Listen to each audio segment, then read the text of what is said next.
the mummy of the most beautiful lady in the world and the mystery behind it. Shock scientists. When talking about the best-preserved mummies in history, one cannot avoid mentioning the body of María Eva Duarte de Perón, the wife of Argentine President Juan Perón. Her life was full of struggles and hardships that cannot be fully described in words. Leaving this world at a young age, she was revered by the people like a goddess and was called the legendary woman, the mother of the nation, or even Saint Evita. Even after her death, she could not escape a turbulent fate, drifting for many years before finally resting in peace.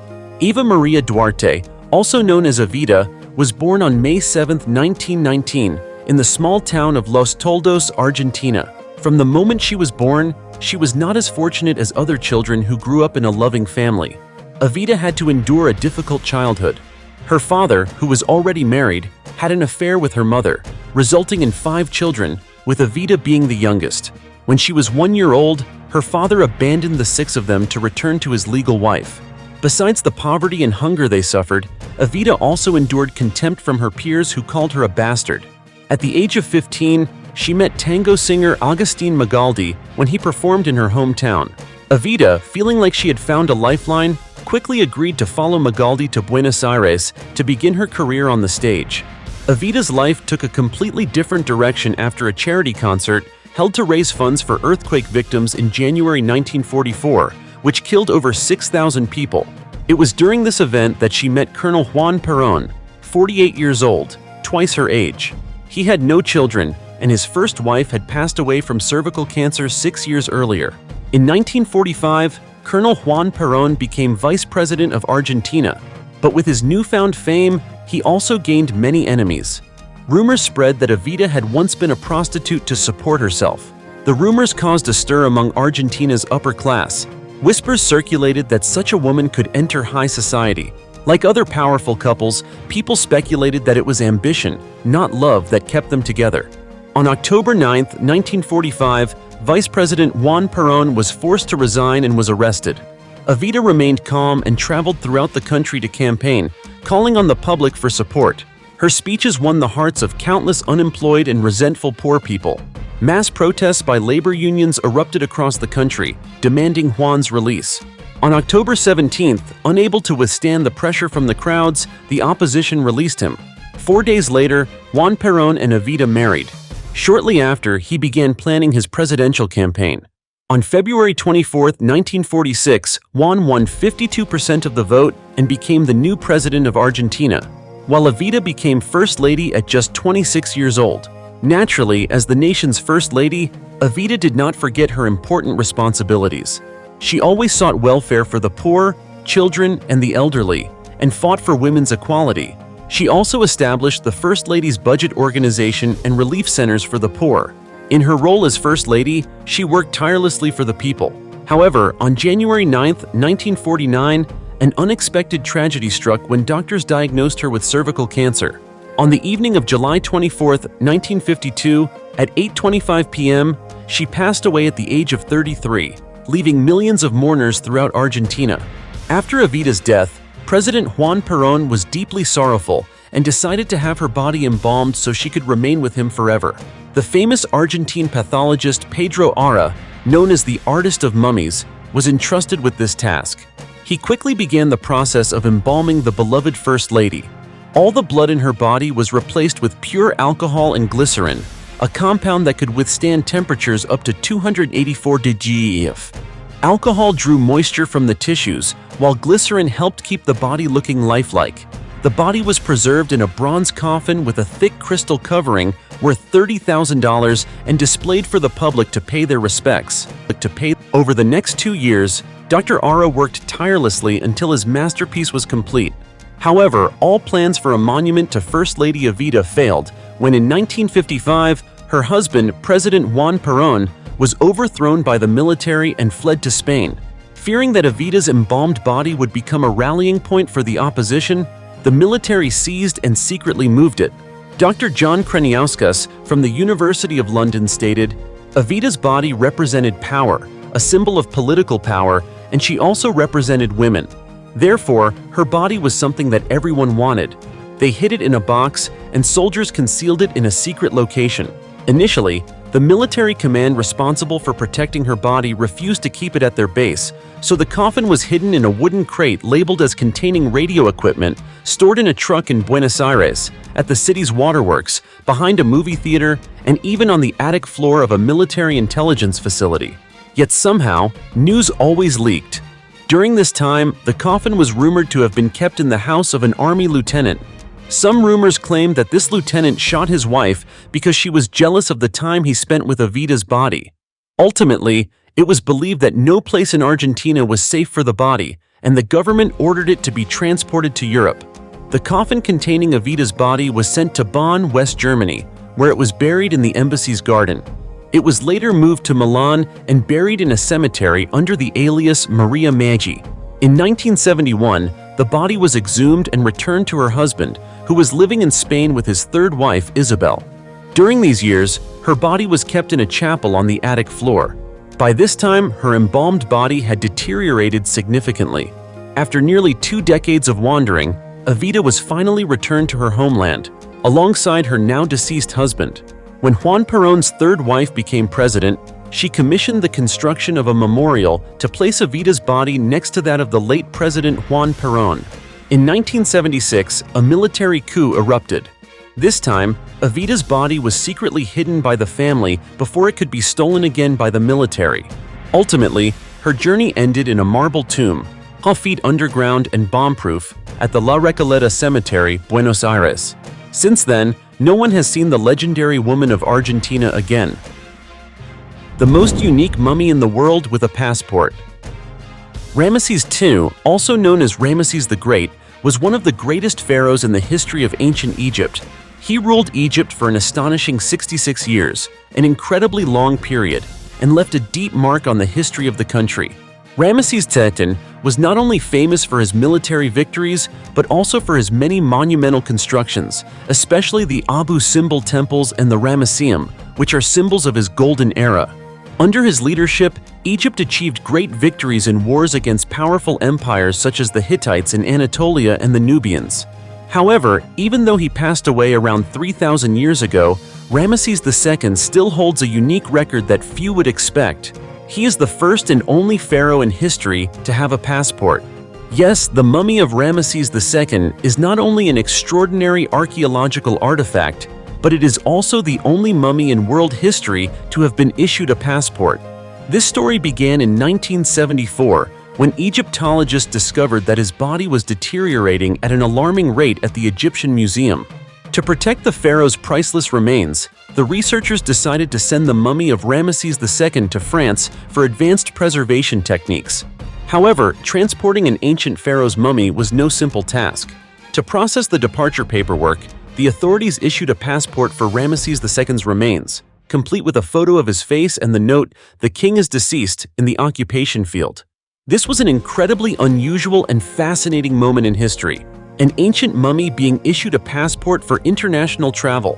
Ramses II's mummy was transported to France in 1976 for preservation, which included using new technologies to stop the decay process and protect the body from the ravages of time. After the preservation work was completed, the mummy was returned to the Egyptian Museum in Cairo, where it remains on display for the public to view today. Have you ever thought that an ancient king could have a passport and travel abroad like this? This story is fascinating and a testament to the special attention that archaeologists and Egyptologists pay to valuable historical relics. Perhaps we are so used to passports that we don't realize even an ancient pharaoh needed proper documentation to travel abroad. Ramses II was truly a remarkable figure, and every story about him contains mysteries that are yet to be fully solved. 2 mummies, suddenly found next to King Tutankhamun. The Valley of the Kings, famous as the resting place of Egypt's pharaohs and queens, has long been a mysterious and intriguing site for archaeologists. Not only does it house magnificent tombs, but it also bears witness to a great civilization, where powerful kings were buried in grand tombs, accompanied by priceless artifacts. Among the famous mummies discovered in the Valley of the Kings, the well-preserved body of King Tutankhamun is one of the most outstanding findings. The discovery of Tutankhamun's body has given us a clearer understanding of the life, death, and legacy of this famous pharaoh. However, recently, archaeologists made a groundbreaking discovery when they found two new mummies at this site, and the discovery of these two mummies raised a big question for experts. Who are these individuals? Why were they not buried in the tombs constructed for pharaohs? In response to this question, experts say that according to initial research, these two mummies were not found in royal tombs like other mummies. This has posed a major challenge for the experts in identifying their identities. However, based on a few identifiable details, it is very likely they were close associates, officials, or had important roles in the royal court, but they were definitely not pharaohs. The lack of information about the tomb where they were buried has made the task of unraveling these mysteries even more difficult than ever. In addition to the mummies, archaeologists also uncovered remnants of several workshops and materials used in the embalming process. These discoveries have provided experts with valuable insights into ancient embalming techniques and the production technologies of that time.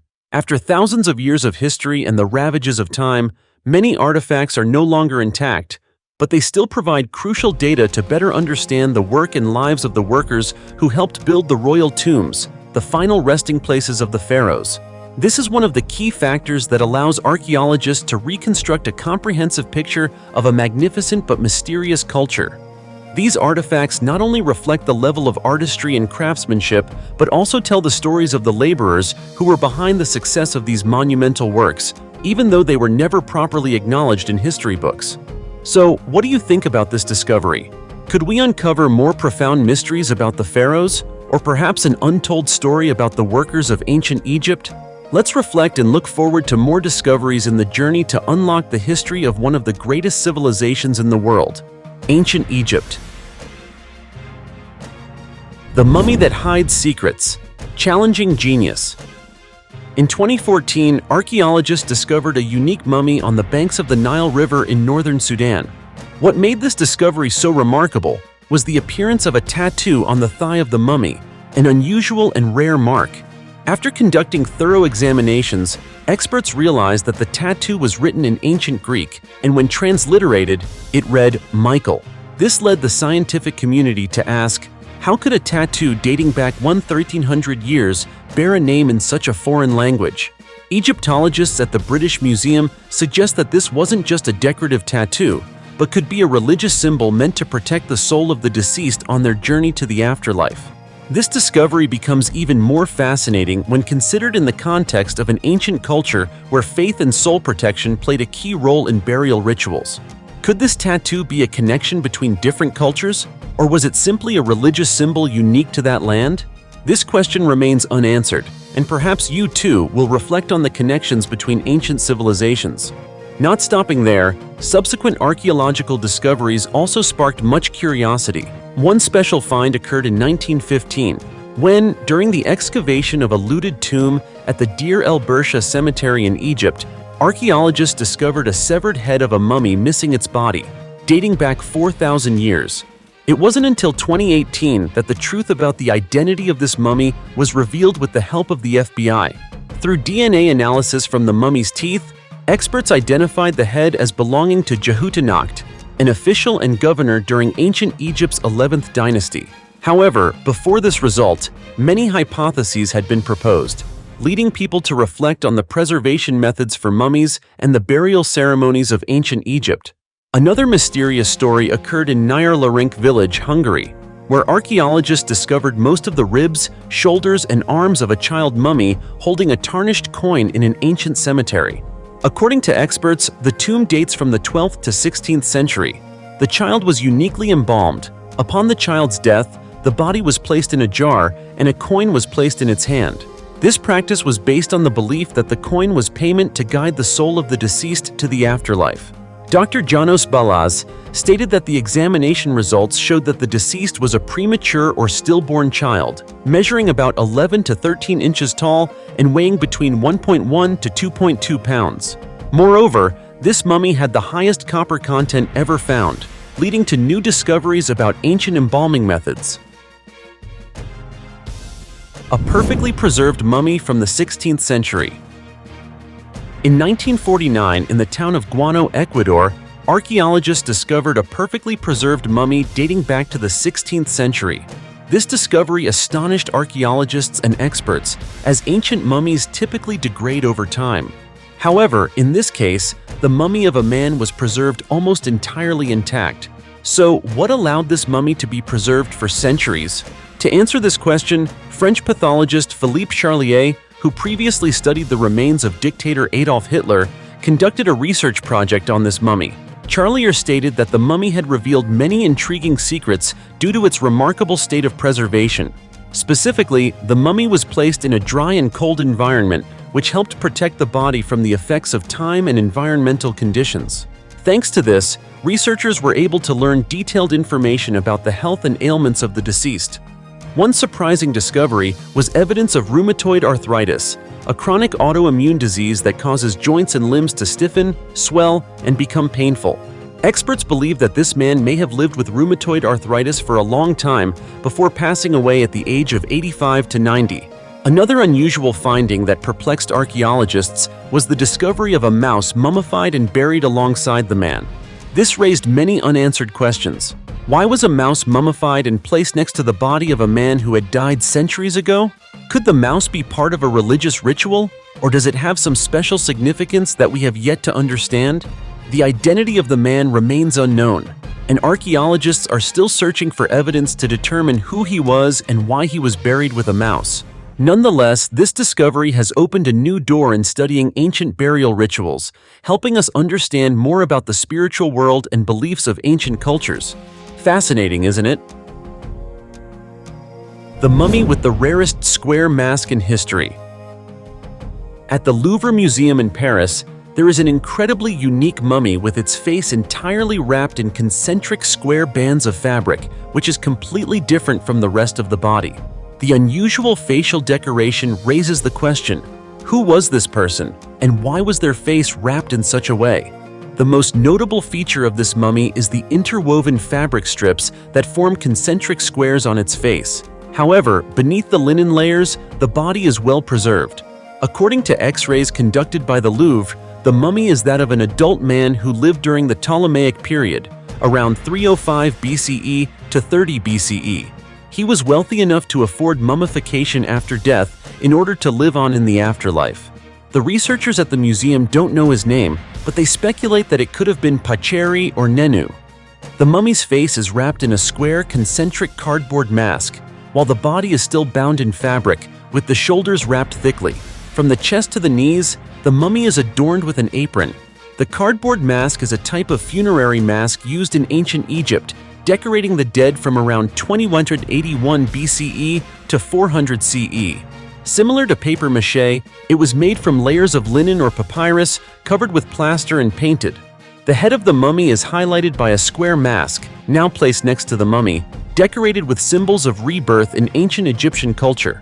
The collar of the mummy features images of the goddesses Nephthys and Isis, standing as protectors of the mummy. The necklace is made of beads with a hawk-shaped clasp. The length of the apron was once used to differentiate social class. Interestingly, the mummy is laid on a bed, surrounded by the goddesses Nephthys and Isis, along with the four sons of Horus, Imsidi, Duamutef, Hapi, and Kebasenuef.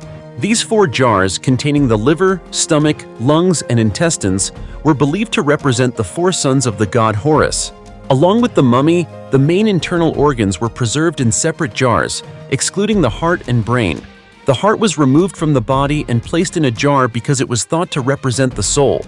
Therefore, it was necessary to have the heart to enter the afterlife.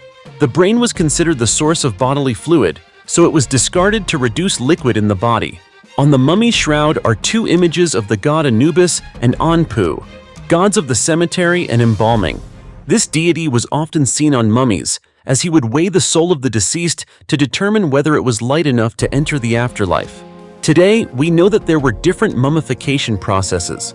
Around 450 BCE, the Greek historian Herodotus described the various mummification processes in detail.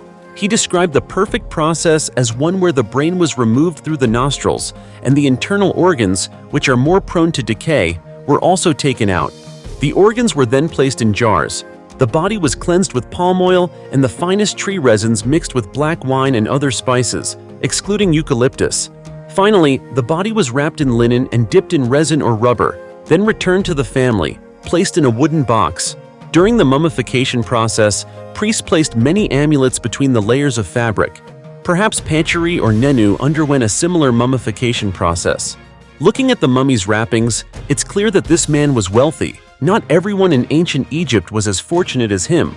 Many people were buried in the desert with only a few simple offerings.